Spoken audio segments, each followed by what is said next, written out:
আমিন। আজকের এই রাতটাও গুরুত্বপূর্ণ। এটাকে হাদিসের পরিভাষায় বলে লাইলাতুন নিসফি মিন শাবান, শাবান মাসের মধ্য রজনী। আমাদের বাংলাদেশে এটাকে বলে শবে বরাত। কি বলে? তবে শবে বরাতের নামে অনেক বিদআত, ইসলামের সাথে কোনো সংশ্লিষ্টতা নেই এরকম অনেক জিনিস আমাদের দেশে আছে না নাই? সর্বপ্রথম যে ভুল জিনিসটা প্রচলিত আছে সেটা হচ্ছে এ রাতে মানুষের ভাগ্য নির্ধারণ হয়। নো, এ রাতে মানুষের ভাগ্য ফিক্স করা হয় এই মর্মে কোনো হাদিস নাই, কোরআনের কোনো আয়াত নাই। বুঝতে পেরেছেন? দ্বিতীয় কথা হচ্ছে আমাদের দেশে সবচাইতে বেশি গুরুত্ব দিয়ে পালন করা হয় শবে বরাতের রাতকে। এটাও ঠিক না। ইসলামের সবচাইতে দামি রাত হচ্ছে লাইলাতুল কদরের রাত। কিসের রাত? লাইলাতুল কদর। আমাদের দেশে আমরা 27শে রমজানকে লাইলাতুল কদর হিসেবে পালন করি, কিন্তু এটা নিশ্চিত না যে 27 তারিখে কদর হবেই। বরং বিশ্বনবী বলেছে ফালতাবিসু ফিল আশরিল আওয়াখির মিন রমাদান, রমজানের শেষ দশকের বেজর রাত্রিগুলোতে তোমরা লাইলাতুল কদর তালাশ করো। সেই হিসেবে 21 তারিখ রাত, 23 তারিখ রাত, 25 তারিখ রাত, 27 তারিখ রাত, 29 তারিখ রাত, এই 5টা রাতের যে কোনো রাতেই কদর হয়ে যেতে পারে। এমন হতে পারে আপনি 27 তারিখ রাতে ইবাদত করেছেন কিন্তু ওই বছর কদর ছিল 23 তারিখ রাতে। হতে পারে কি পারে না? এজন্য বুদ্ধিমানের কাজ হচ্ছে আপনার সারাদিন যত ব্যস্ততাই থাকুক, এই 5টা বেজর রাতে 21, 23, 25, 27, 29 এই 5টা বেজর রাতের ইবাদত কোনোভাবেই মিস করা যাবে না। আর সাহারি খেতে যেহেতু আমরা রমজানে উঠবই, সাহারির আগে ওযু করে 2 রাকাত বা 4 রাকাত নফল নামাজ পড়ে নিব।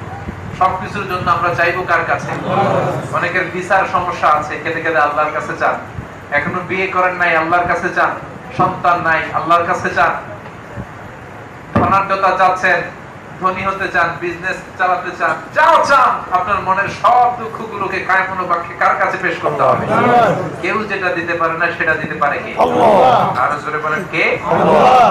বিশ্বনবী ইসলাম বলেন ইন্নাল্লাহা লা ইয়াগফিরু লিহাদিহি লাইলা জামিআ খালকি, শাবান মাসের এই মধ্য রজনীতে, যেটাকে আমরা আমাদের দেশের শবে বরাতের রাত বলি, আল্লাহ সব বান্দাকে ক্ষমা করে দেন গণহারে। কোন সুবহানাল্লাহ। সুবহানাল্লাহ। 4 শ্রেণীর ব্যক্তি ছাড়া, ইল্লা মুশরিক, মুশরিককে আল্লাহ ক্ষমা করেন না। মুশাহিন, অন্যের ভালো অবস্থা দেখে অন্তরে যে হিংসা পুষে রাখে তাকে আল্লাহ ক্ষমা করে না। কাতিলু নফস, অন্যায়ভাবে মানুষকে হত্যা করে যারা, তাদেরকে আল্লাহ ক্ষমা করে না। জোরে বলেন ঠিক কি না? সানি, হত্যাকারীকেও আল্লাহ ক্ষমা করে না, জিনাকারীকে ক্ষমা করে না। এই 4 শ্রেণীর লোকদের কোনো ক্ষমা শবে বরাতের রাতেও আল্লাহ রাখে না। জোরে বলেন নাউযুবিল্লাহ। যত অন্যায় অবিচার হচ্ছে এই সবগুলোর বিচার একদিন করবে কে? আল্লাহ। আর জোরে বলেন কে? আল্লাহ। আমাদের দেশে এত নাজুক পরিস্থিতি আমরা কখনো কাটাই নাই। জোরে বলেন ঠিক কি না? এজন্য শুরুতে বলছিলাম আযাব আর গজব চেইন আকারে, তাসবির সুতা ছিঁড়ে গেলে দারাজেন নিয়ে আসে, একটার পর একটা আযাব আর গজব দিয়ে আমাদের উপর লানত দিচ্ছে কে? আল্লাহ। আর জোরে বলেন কে? আল্লাহ। আল্লাহ আমাদের বোঝার তৌফিক দান করুক, আমরা বলি আমিন। এজন্য কদরের রাত্রির চেয়ে গুরুত্বপূর্ণ রাত্রি বলে এই রাতকে মনে করা যাবে না।